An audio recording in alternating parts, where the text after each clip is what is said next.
Train की सीटी। अक्सर ये सीटी सफर की शुरुआत का संकेत देती है, एक नए गंतव्य की ओर बढ़ने का ऐलान करती है। ये एक वादा है, रोमांच का, नई यादों का और कभी-कभी खुद को खोजने का। लेकिन क्या हो अगर यही सीटी मौत की दस्तक बन जाए? एक चेतावनी जो आपको बताती है कि आगे का रास्ता उतना आसान नहीं है जितना दिखता है। क्या हो अगर पटरी के एक ओर गहरी खाई हो, जहां एक छोटी सी गलती भी आपको सीधे नीचे अथाह गहराई में ले जा सकती है, और दूसरी तरफ जिंदगी का आखिरी मोड़, एक ऐसा मोड़ जहां से वापसी का कोई रास्ता नहीं है, जहां हर पल एक चुनौती है। आज हम आपको ले चलेंगे दुनिया के ऐसे 7 रेलवे ट्रैक्स पर जहां हर सफर एक इम्तिहान है, जहां प्रकृति और इंसान दोनों की ताकत का सामना होता है, जहां ट्रेन नहीं हिम्मत दौड़ती है, जहां डर को पीछे छोड़कर हौसले के साथ आगे बढ़ना होता है। ये वो रास्ते हैं जहां जरा सी चूक और सफर सीधे अंधकार की ओर चला जाता है, एक ऐसा अंधकार जहां से लौटना नामुमकिन है।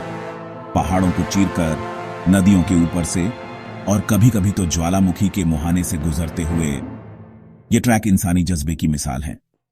ये दिखाते हैं कि इंसान अपनी हिम्मत और लगन से कुछ भी हासिल कर सकता है। तो सीट की पेटी कस लीजिए, क्योंकि हम शुरू करने जा रहे हैं एक ऐसा सफर जहां रोमांच और खतरा साथ साथ चलते हैं, जहां हर पल एक नई चुनौती है और हर मंजिल एक नई जीत। इसका पहला नाम ही इतना डरावना है कि रोंगटे खड़े हो जाते हैं। यह नाम अपने आप में एक चेतावनी है, एक खौफनाक इतिहास की निशानी। डेथ रेलवे, मौत का रेल मार्ग। थाईलैंड और बर्मा के बीच फैला हुआ यह रेल मार्ग बनी ये पटरी एक ऐसी कहानी कहती है जो शायद ही कभी भूली जा सके। सिर्फ लोहे से नहीं बल्कि अनगिनत इंसानी खून और पसीने से बनी है। हर एक स्लीपर, हर एक बोल्ट उन मजदूरों की दास्तां बयां करता है जिन्होंने इसे बनाया। दूसरे विश्व युद्ध में जब दुनिया युद्ध की आग में जल रही थी, जापानी सेना ने इसे युद्ध बंदियों से बनवाया, उन बेगुनाहों से जिनका एकमात्र अपराध यह था कि वे गलत समय पर गलत जगह पर थे। और हजारों मजदूरों ने अपनी जान गंवाई। बीमारी, भूख और क्रूरता का शिकार होकर उन्होंने इस रेल मार्ग को अपने लहू से सींचा। इस पूरे रेल मार्ग का सबसे भयानक हिस्सा था हेलफायर पास, जिसे नरक की आग का रास्ता भी कहा जाता है, जहां मशालों की रोशनी में रात दिन काम चलता रहता था। मजदूरों की परछाइयां दीवारों पर नाचती थीं, एक डरावना मंजर जो आज भी कल्पना में सिहरन पैदा कर देता है। आज भी जब ट्रेन इस ट्रैक से गुजरती है तो ऐसा लगता है जैसे वो उन आत्माओं की चीखों को सुन रही है। तो एक अजीब सी खामोशी छा जाती है, एक ऐसी शांति जो अपने भीतर एक दर्दनाक कहानी समेटे हुए है। नदी के किनारे बने लकड़ी के पुलों पर जब ट्रेन धीरे धीरे आगे बढ़ती है, ट्रेन की धीमी रफ्तार जैसे उस इतिहास को सम्मान दे रही हो, और नीचे बहती क्वाई नदी की गहराई उस दर्द की गहराई को दर्शाती है जो यहां दफन है। रूह कांप आने के लिए काफी है, ये सोचने के लिए कि कितने लोगों ने यहां अपनी जान गंवाई। हर खंभा जैसे उन शहीदों की याद दिलाता है, हर पुल उस दर्दनाक इतिहास का गवाह है। उन अनगिनत मजदूरों की कहानी कहता है जिन्होंने इस रेल मार्ग को बनाने में अपना सब कुछ खो दिया, जो कभी घर नहीं लौट सके, जिनकी यादें आज भी यहां गूंजती हैं।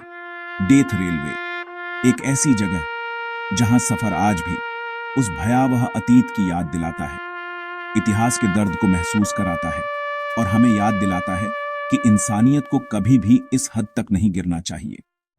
अब चलते हैं अर्जेंटीना, जहां ट्रेन बादलों को छूती है। ट्रेन अ लास नूबेस, समुद्र तल से 4220 मीटर की ऊंचाई पर यह सफर जितना खूबसूरत है उतना ही खतरनाक भी। यहां खतरा है पतली हवा और ऑक्सीजन की कमी से, जिससे सांस लेना भी चुनौती बन जाता है। सबसे डरावना है ला पोल्वोरिला वायडक्ट, एक घुमावदार पुल जो जमीन से 64 मीटर ऊपर है। मौसम कभी भी बदल सकता है, धूप से बर्फीली हवा और घना कोहरा, सब कुछ पल में। ट्रेन की चरमराती आवाज और गहरी खाई का नजारा यात्रियों की धड़कनें बढ़ा देता है। यह सफर आपको बताता है कि प्रकृति के सामने इंसान कितना छोटा है। इक्वाडोर की एंडीज पहाड़ियों में है नारिस डेल डियाब्लो, शैतान की नाक। यहां ट्रेन झिगजैग पैटर्न में चलती है, सीधी खड़ी चट्टान पर चढ़ती उतरती है। इस ट्रैक को बनाना लगभग नामुमकिन था और हजारों मजदूरों ने अपनी जान गंवाई। कहा जाता है इस चट्टान ने इतनी जानें ली कि इसे शैतान की नाक कहा जाने लगा। सफर किसी रोलर कोस्टर से कम नहीं, एक तरफ खाई, दूसरी तरफ पहाड़। बारिश में पटरियां फिसलन भरी हो जाती हैं और भूस्खलन का खतरा बढ़ जाता है। आज भी जब ट्रेन धीरे धीरे चट्टान पर चढ़ती है, यात्रियों की सांसें थम जाती हैं। जापान का आसो मिनामी रूट एक ऐसा रेल मार्ग जो अपने यात्रियों को एक अनोखे अनुभव से रूबरू कराता है। यह सिर्फ एक यात्रा नहीं है, बल्कि प्रकृति के अद्भुत और कभी कभी खतरनाक नजारों के बीच से गुजरने का एक रोमांच है। यह आपको एक सक्रिय ज्वालामुखी के मुंह तक ले जाता है। यह एक दुर्लभ अवसर है जहां आप एक जीवित ज्वालामुखी की शक्ति और सुंदरता को करीब से देख सकते हैं। एक तरफ हरे भरे मैदान जो ज्वालामुखी की उपजाऊ मिट्टी पर पनपते हैं, एक शांत और सुंदर दृश्य प्रस्तुत करते हैं। दूसरी तरफ माउंट आसो का विशाल गड्ढा जो इस क्षेत्र की भूगर्भीय गतिविधियों का प्रमाण है। यह गड्ढा प्रकृति की विशालता और शक्ति का एहसास कराता है, जिसमें से धुआं लगातार निकलता रहता है, जो ज्वालामुखी की सक्रियता का संकेत है। यह धुआं एक रहस्यमय और डरावना माहौल बनाता है और जहरीली गैसें निकलती रहती हैं। इन गैसों की उपस्थिति इस यात्रा को और भी खतरनाक बनाती है, लेकिन यह खतरे का एहसास ही इसे इतना रोमांचक बनाता है। माउंट आसो कभी भी फट सकता है, इसलिए यहां हमेशा सतर्क रहना जरूरी है। ज्वालामुखी की गतिविधि पर लगातार नजर रखी जाती है ताकि किसी भी खतरे से बचा जा सके। वैज्ञानिक और स्थानीय अधिकारी मिलकर यात्रियों की सुरक्षा सुनिश्चित करते हैं। अगर गैस का स्तर बढ़ जाए तो यह एक स्पष्ट संकेत है कि खतरा बढ़ रहा है, तो ट्रेन सेवा तुरंत रोक दी जाती है, यात्रियों की सुरक्षा को प्राथमिकता देते हुए। लेकिन खतरा हमेशा बना रहता है, जो इस यात्रा को एक अनूठा और यादगार अनुभव बनाता है।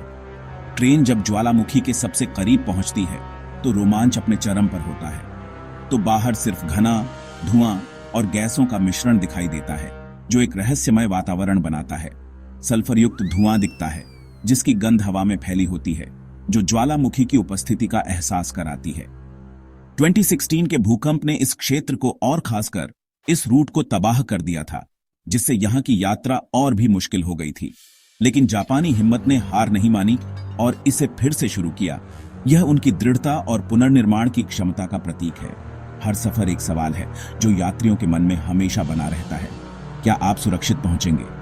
यह एक ऐसा सवाल है जो इस यात्रा को और भी रोमांचक और यादगार बनाता है। अब चलते हैं अमेरिका के Colorado Georgetown loop rail road पर। यह ट्रैक दो पहाड़ों के बीच लूप बनाता है और सबसे डरावना है Devil's Gate High Bridge, 100 feet ऊंचा पुल। जब ट्रेन इस पुल से गुजरती है तो ऐसा लगता है जैसे आप हवा में तैर रहे हैं। पुल की बनावट ऐसी है कि नीचे सिर्फ गहरी खाई दिखती है, सपोर्ट के खंभे भी नहीं। ट्रेन की धीमी रफ्तार और चरमराने की आवाज दिल की धड़कनें बढ़ा देती है। यह ट्रैक 1884 में बना, फिर बंद हुआ और रोमांच के शौकीनों के लिए दोबारा खुला। जॉर्जटाउन लूप पर सफर करना ऊंचाई के डर और इंजीनियरिंग के चमत्कार का सामना करना है। ऑस्ट्रेलिया के घने वर्षा वनों में छिपा है कुरंडा सीनिक रेलवे। यह ट्रैक केयर्न्स से कुरंडा गांव तक गहरी खाइयों और झरनों के बीच से गुजरता है। सबसे बड़ा खतरा है भारी बारिश, भूस्खलन और चट्टानों के गिरने का डर हमेशा बना रहता है। स्टोनी क्रीक फॉल्स पर ट्रेन एक घुमावदार पुल से गुजरती है, सामने विशाल झरना। बारिश में झरने का पानी ट्रेन की खिड़कियों से टकराता है, खूबसूरती और खतरा साथ साथ। 37 किलोमीटर के इस ट्रैक में 15 सुरंगें और 37 पुल हैं, जिन्हें हाथ से बनाया गया। हर सफर से पहले पटरियों की जांच होती है। यहां प्रकृति का राज चलता है। आखिरी track Cumbres and Toltec scenic railroad, Colorado और न्यू मैक्सिको की सीमा पर। यह अमेरिका का सबसे ऊंचा और लंबा narrow gauge heritage rail road है, जो आपको वाइल्ड वेस्ट के दौर में ले जाता है। 10,000 फीट की ऊंचाई, 8 महीने बर्फबारी, मौसम सबसे बड़ा दुश्मन है। कई बार ट्रेन को बर्फ में फंसना पड़ता है और यात्री पहाड़ों के बीच फंस सकते हैं। ट्रैक के कई हिस्से संकरे किनारों से गुजरते हैं। एक तरफ पहाड़, दूसरी तरफ हजारों फीट गहरी खाई। स्टीम ट्रेन की पुरानी आवाजें और चरमराते डिब्बे आपको लगातार खतरे का एहसास कराते हैं। यह सफर अमेरिकी फ्रंटियर की हिम्मत और इतिहास को सलाम करता है। तो दोस्तों, ये थे दुनिया के वो 7 रेलवे ट्रैक्स जहां हर सफर एक कहानी है, रोमांच, डर और हिम्मत की। अगर आप भी कभी इन ट्रैक्स पर गए हैं या जाना चाहते हैं तो कमेंट में जरूर बताइए। वीडियो पसंद आया हो तो लाइक और सब्सक्राइब करें। अगली बार मिलेंगे और भी रहस्यमयी रास्तों पर।